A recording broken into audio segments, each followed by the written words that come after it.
जय श्री कृष्ण। राधे राधे। मित्रों, 7मा अध्यायना 25मा श्लोकमां भगवान कृष्णए बहु सरस वात करी के न अहम प्रकाशः सर्वस्य योग माया समावृतः। न अहम प्रकाशः सर्वस्य योग माया समावृतः मूढ़ः अयम्। પછી લોકો શબ્દ મૂઢો અયમ ન અભિજાનાતિ લોકો મામ અજમ અવ્યયમ.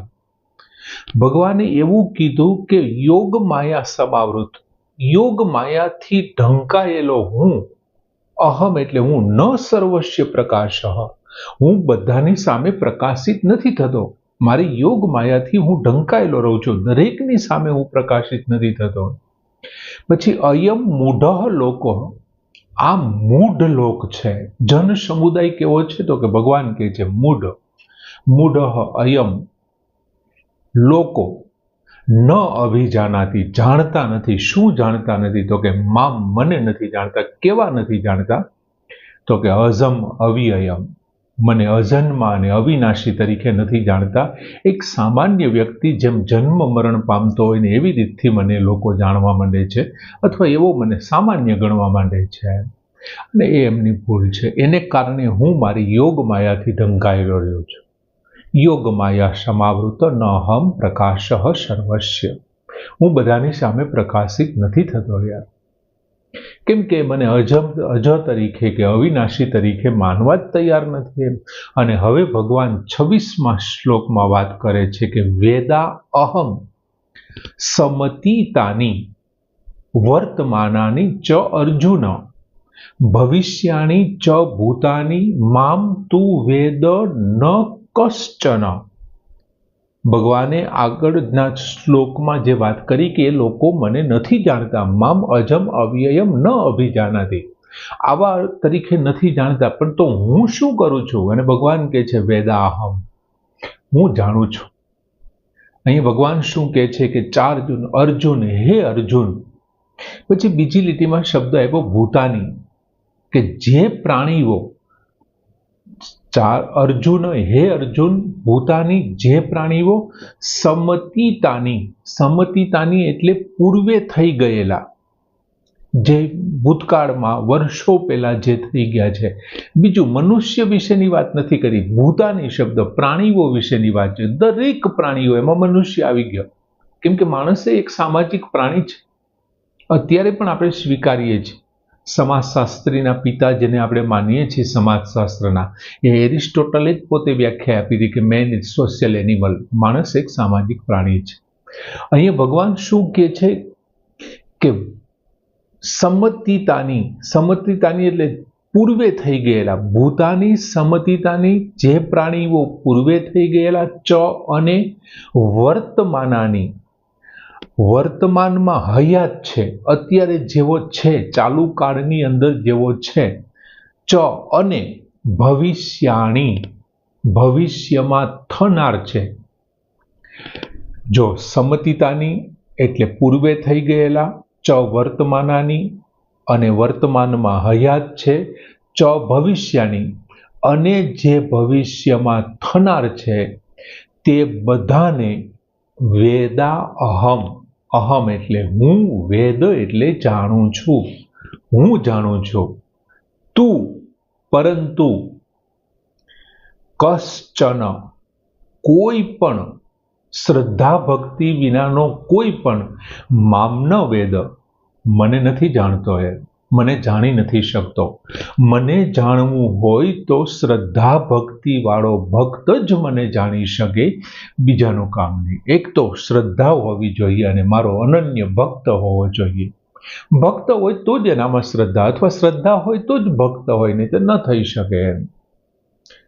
સાયન્સને અને ભગવાનને બેને મેળ નથી બેસતો. સાયન્સમાં માનવાવાળા અને અધ્યાત્મમાં માનવાવાળા, એની પાછળનું કારણ શું છે? સાયન્સ શું કહે છે કે જે દેખાય નહીં તો એની ઉપર વિશ્વાસ કેમ કરવો, અને અધ્યાત્મ એમ કહે છે એકવાર શ્રદ્ધા રાખો ને તો એ દેખાશે.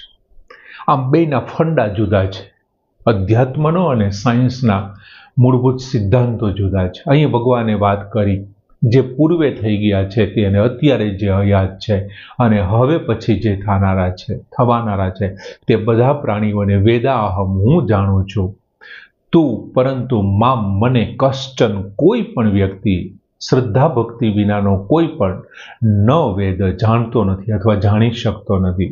હવે આમાં ભગવાને તમે એક વખત વિચાર કરો કે ભૂતાની શબ્દ વાપરો ને એમાં જો સમતીતાની, વર્તમાનાની અને ભવિષ્યની. ભૂતાની એટલે પ્રાણીઓ, એના માટે 3 વિશેષણો ભગવાને વાપર્યા. એક સમતીતાની એટલે પૂર્વે થઈ ગયેલા, પછી વર્તમાનાની એટલે હાલમાં જે હયાત છે તેવા, અને ભવિષ્યની એટલે હવે પછી જે જન્મનાર છે ને તેવા. 3 કાળના, ભૂતકાળ, વર્તમાન અને ભવિષ્યકાળ, 3 કાળ વિશેના ભગવાને પ્રાણીઓ વિશેના વિશેષણો આપ્યા. અને ભગવાને પોતા માટે માત્ર એક જ વિશેષણ આપ્યું, વેદ અહમ. અહમ એટલે હું, વેદ એટલે જાણું છું. હું જાણું છું એનો અર્થ એવો કે વર્તમાન છે. મેં જાણ્યું એમ નહીં, હું જાણીશ એમ નહીં, હું જાણું છું.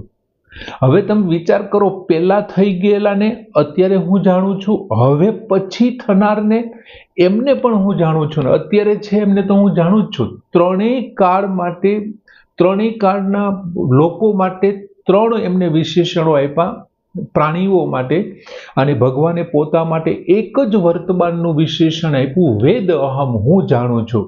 એની પાછળનું કારણ આપણે બહુ વિચારીએ ને તો એવું લાગે કે ભગવાને આવું શું કામ કર્યું.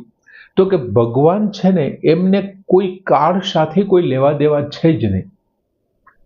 ભગવાન છે એ અજન્મા છે, અવિનાશી છે, જન્મા નથી, કોઈ દિવસ નાશ પામનાર નથી, સૌથી પહેલા હતા, અંતે પણ રહેવાના છે, તો અત્યારે મધ્યમાં તો છે જ. સૌથી પહેલા હતા એટલે એ લોકોને પણ જાણે છે, પછી રહેવાના છે એટલે ભવિષ્યમાં થનારા છે એમને પણ જાણે છે, અત્યારથી ને જાણે છે, અને અત્યારે છે એમને તો એ જાણે જ છે. બીજું, ભગવાન એક પ્રાણીઓ છે ને એ કાળને અંતર્ગત છે, અને ભગવાન છે ને કાળથી અતીત છે, 3 કાળથી અતીત છે, પહેલે પાર છે, એને કોઈ સમય, કાળ, પરિસ્થિતિ, દેશ કે કંઈ લાગુ જ ન પડે ભગવાનને. દાખલા તરીકે તમે કોઈ સિનેમા જોવા વાળો કોઈ વ્યક્તિ સિનેમા જોતો હોય તો એ પિક્ચરની અંદર પેલા નાનો બાળક બતાવે, પછી ખૂબ દુઃખી થયો હોય, પછી મોટો થાય, વૃદ્ધ બતાવે, 3 કાળે બતાવે એમને. અને પણ 3 કાળની અંદર એમને લઈ જાય જોવાવાળાને. મૂવી છે એ 3 કાળમાં લઈ જાય, અથવા તો એની પહેલાના જન્મમાં એ શું હતું, ઘણી વખત પિક્ચરમાં એવું બતાવે, પણ ખરેખર આ અત્યારે ક્યાં છે, તો કે ક્યાં છે, વર્તમાનમાં છે. એ પિક્ચર જોવા વાળો તો ક્યાં છે, વર્તમાનમાં. પિક્ચર ક્યાં છે, એ પણ વર્તમાનમાં જ છે, પણ 3 કાળમાં આમને લઈ ગયા કે નહીં. એટલે અત્યારે જે સામે બેઠો છે એ પેલા થઈ ગયેલા એના દાદાને એના વિશે પણ જાણ્યું એણે, આ જે છે એમના વિશે પણ જાણ્યું, અને પછી એમ ભગવાન એવી રીતથી ત્યાં સંસારને જોઈ રહ્યા છે કે સંપૂર્ણ 3 કાળને જાણે છે.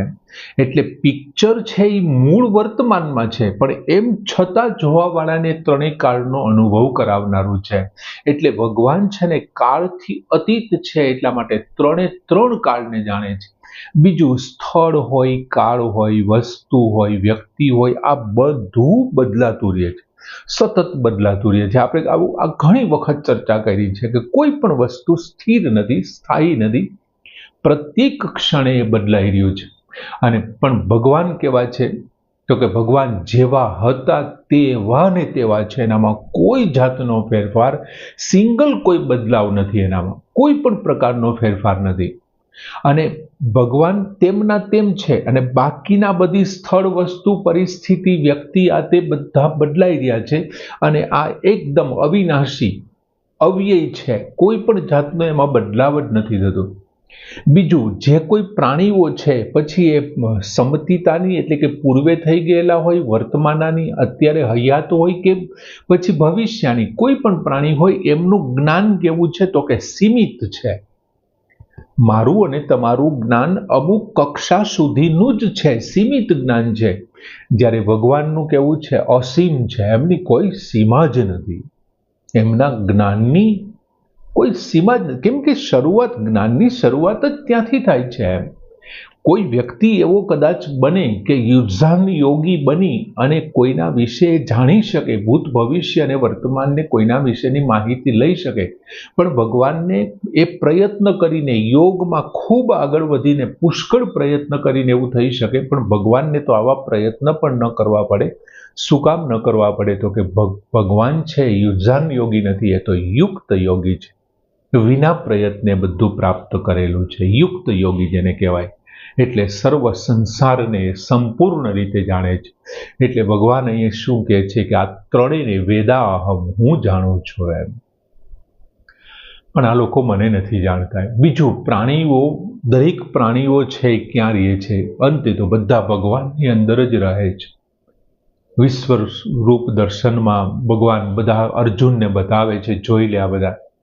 આ સિવાય પણ ભગવાને એક અધ્યાયમાં એવી વાત કરી છે કે અર્જુન, આને તો હું ક્યારનો મારી ચૂક્યો છું, તારે તો માત્ર નિમિત્ત બનવાનું છે. લગભગ હું ન ભૂલતો હોઉં તો 16મા અધ્યાયનો એ શ્લોક છે. તારે તો માત્ર નિમિત્ત બનવાનું છે, બાકી આમને તો મેં ક્યારના મારી નાખ્યા છે. બીજું, ગમે તે કાળનો હોય, ભગવાનની અંદર સમાયેલો છે. એ પહેલા કાળનો હોય, વર્તમાનનો હોય કે ભવિષ્યનો હોય, ભગવાનની અંદર. અને ભગવાન પણ એમને અલગ નથી જ થવા દેતા, કેમ કે જીવલોકે મામ એવ અંશઃ, આ જીવલોક મારો જ અંશ છે, અને અંશ છે એ અંશીમાં ભળેલો છે. એટલે ભગવાન પણ એને અલગ નથી થતા. દરેક પ્રાણીઓ ભગવાનમાં રહે છે. ભગવાન એ છેલ્લે વાત કરે છે કે મામ તું વેદ ન કશ્ચન, પરંતુ મને કોઈ પણ શ્રદ્ધા ભક્તિ વિનાનો માણસ છે, કોઈ પણ મને જાણી નથી શકતો. એ કોઈ પણ પ્રાણી શ્રદ્ધા ભક્તિ વિનાનું છે તો એ મને નથી જાણ્યા. હવે ભગવાને પૂર્વ શ્લોકમાં શું કીધું હતું? તો કે મૂઢ અયમ. આગળના 25મા શ્લોકમાં શબ્દમાં શું કીધું હતું ભગવાને? તો કે મૂઢ અયમ ન અભિજાનાતિ લોકો મામ અજમ અવ્યયમ. ત્યાં ભગવાને શબ્દ વાપર્યો તો મૂઢ લોકો. મૂઢ લોકો એટલે આ મૂઢ જન સમુદાય છે. લોકો કેવા છે? મૂઢ છે. અને એ મૂઢ છે ને, એટલા માટે મૂઢ લોકો મને નથી જાણતા, પણ હું તો બધાને જાણું છું. એમને બધી એની બધી જે ક્રિયાઓ સહિત એમને હું જાણું છું. દાખલા તરીકે આમાં થાય શું? તમે કોઈ એક દરવાજા પાસે ઊભા રહ્યો અને દરવાજાની આગળ તમે એવો એક કાચ લગાડી દો કે એમાંથી તમે કોઈને જોઈ શકો. પણ એવી ઘણી બધી ફિલ્મ આવે છે, પ્રિન્ટ આવે છે કે કાચમાં લગાડી દેવામાં આવે તો તમે એમને એકદમ સ્વચ્છતાથી જોઈ શકો, એકદમ સારી રીતે જોઈ શકો, પણ સામેવાળો વ્યક્તિ તમને ન જોઈ શકે. પહેલાના વખતમાં દરવાજામાં એવા ઓલા વાંસની લાકડીઓના પડદા બનાવવામાં આવતા, અને એ પડદામાંથી તમે અંદર રહેલો વ્યક્તિ બહારનાને જોઈ શકે. રાણીવાસની અંદર આવા પડદા રખાતા. રાણીવાસના જે ઝરૂખાઓ હતા તે એવા પડદા મુકાતા, અને રાજાની સવારીના એ સ્ત્રીઓ અંદરથી દર્શન કરતી. આપણે હર્ષવર્ધને એમનું વર્ણન કર્યું છે, બહુ સારું વર્ણન કર્યું છે.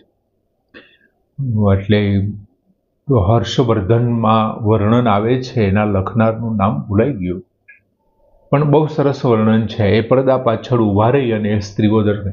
એમ ભગવાન અહીં આ સંસાર રૂપી જે પડદો આવી ગયો છે પ્રાણીઓ અને એમની વચ્ચે, ભગવાન એમને સ્પષ્ટ જોઈ શકે છે. અને ભગવાન બધાને સારી રીતે જાણે છે, પણ સામેવાળા કોઈ નથી જોઈ શકતા. એમ હવે આમાંથી આપણને એક શંકા જાગે કે ભગવાન જો પૂર્વે થઈ ગયેલાને જાણતા હોય, વર્તમાનવાળાને જાણતા હોય અને હવે પછી થનારને જાણતા હોય, તો પછી ભગવાનને એ પણ ખબર પડી ગઈ કે આ વ્યક્તિ જે છે એ હવે આવી રીતથી જન્મવાનો છે, તો જેમનું બંધન થવાનું છે એમના વિશે પણ ભગવાન જાણે છે, અને જેમને મોક્ષ મળવાનો છે એમના વિશે પણ ભગવાન જાણે છે. તો જે ભગવાન જાણે છે કે આને બંધન મળશે તો એને બંધન જ મળવાનું છે, ભગવાન એવું જાણે છે કે આને મોક્ષ મળશે તો મોક્ષ મળવાનું છે. તો પછી આમાં ક્યાંય બંધન અને મોક્ષમાં સ્વતંત્રતા તો રહી નહીં, મનુષ્યના હાથમાં તો કાંઈ રહ્યું જ નહીં. ભગવાન જે વિચારે એ જ પ્રમાણે થવું જોઈએ, પણ ખરેખર એવું છે નહીં. ભગવાને 19મા શ્લોકમાં પણ કીધું હતું ને કે આ બધી જ વસ્તુઓને છોડીને વાસુદેવ સર્વૈતય, આ બધું જ વાસુદેવ છે એમ જે માની લે છે અને આમાંથી જે પોતાનું કલ્યાણ ઈચ્છે છે તે કલ્યાણ કરી શકે. વાસુદેવ સર્વ, બધું જ વાસુદેવ છે એવું માનીને કરી શકે. બીજું, આના પછીના 27મા શ્લોકમાં પણ બંધન માટેના કારણો આપ્યા છે. રાગ દ્વેષ અને દ્વંદ્વ વિમોહેન સંમોહમ સર્ગે, એવા શબ્દો ભગવાને મૂક્યા છે 27માં. આના પછીનો જે શ્લોક આપણે કાલે જ જોઈશું યાર. એટલે 27મા શ્લોકમાં પણ ભગવાને એની સમજણ આપી. બાકી ભગવાને સ્પષ્ટ કીધું છે કે જન્મનામ અંતે, આ જન્મના અંતે તને મનુષ્ય જન્મ મળ્યો છે, એમાંથી તારે નક્કી કરવાનું છે કે આ તારો આદિ જન્મ છે કે અંતિમ જન્મ છે. જો તું આમાં કાંઈ નહીં કરી શકે, તું મોક્ષ માટેના પ્રયત્ન નહીં તારા સફળ થાય તો ફરી પાછું 84 લાખ યોનિમાં જવા માટે તૈયાર રહેવાનું છે. એટલે બીજું, શ્લોકમાં ઉદ્ધાર અને પતન પર સ્વતંત્રતા બતાવી છે ભગવાને કે ભાઈ જે વ્યક્તિ જે ધારે તે પોતે સ્વતંત્ર રહી શકે 27મા શ્લોકમાં, અને ધારે તે પોતે એનું પતન પણ કરી શકે. બીજું, અહીંયા ભગવાને જે શબ્દ વાપર્યો કે વેદાહમ, હું જાણું છું, એમાં ખરેખર જો વ્યાકરણની દ્રષ્ટિએ જોઈએ ને તો આમાં સામીપ્યનો નિયમ છે. મૂળ વસ્તુ શું છે તો કે વર્તમાન છે. મૂળ કોણ છે? વર્તમાન. અને વર્તમાન છે ને એ સામીપ્યમાં બતાવવામાં આવે વર્તમાનને. દાખલા તરીકે હું એમ કહું, હું હમણાં જમ્યો, તો જો જમ્યો છું એ ભૂતકાળ છે, પણ હમણાં શબ્દ છે એ શું છે તો કે હમણાં છે એ વર્તમાનની નજીક છે, વર્તમાનની નજીક છે. અને હું જમ્યો છું એ હું જાણું છું. હમણાં શબ્દ બતાવે છે વર્તમાનની તદ્દન. હું હમણાં ઉઠ્યો, હું હમણાં નાહ્યો, અથવા હું હમણાં જમ્યો, હું હમણાં બેઠો, એ જ પ્રમાણે હું હમણાં બેસીશ, હું હમણાં જમીશ, હું હમણાં સ્નાન કરીશ, તો એ ભવિષ્ય છે. પણ એમાંય જો હમણાં શબ્દ છે ને એ વર્તમાનની આ બાજુ બતાવે છે ને અહીંયા હું હમણાં જમ્યો તો એ વર્તમાનની આ બાજુ બતાવે છે. એટલે બે વર્તમાનનું સામીપ્ય બતાવે છે. એટલા માટે ભગવાને અહીં વેદાહમ શબ્દ સમિતાની વર્તમાનાની ચ અર્જુન એવો વાપરો. આમ ત્રણેય કાળના પ્રાણીઓને હું જાણું છું પણ આ મને નથી જાણી શકતા. એની પાછળનું કારણ મૂઢ અયમ લોકો ન અવિજાનાતિ મામ અજમ અવ્યયમ. જો એ મને અજમ અને અવ્યય તરીકે જાણી લે ને અવિનાશી તરીકે જાણી લે તો કોઈ પ્રશ્ન જ નથી. આમ સરસ મજાનો 26મો શ્લોક કે વેદાહમ સમતિતાની વર્તમાનાની ચાર જૂન ભવિષ્યાની ચ ભૂતાની મામ તુ વેદ ન કશ્ચન પૂર્ણ કરી. જય શ્રી કૃષ્ણ.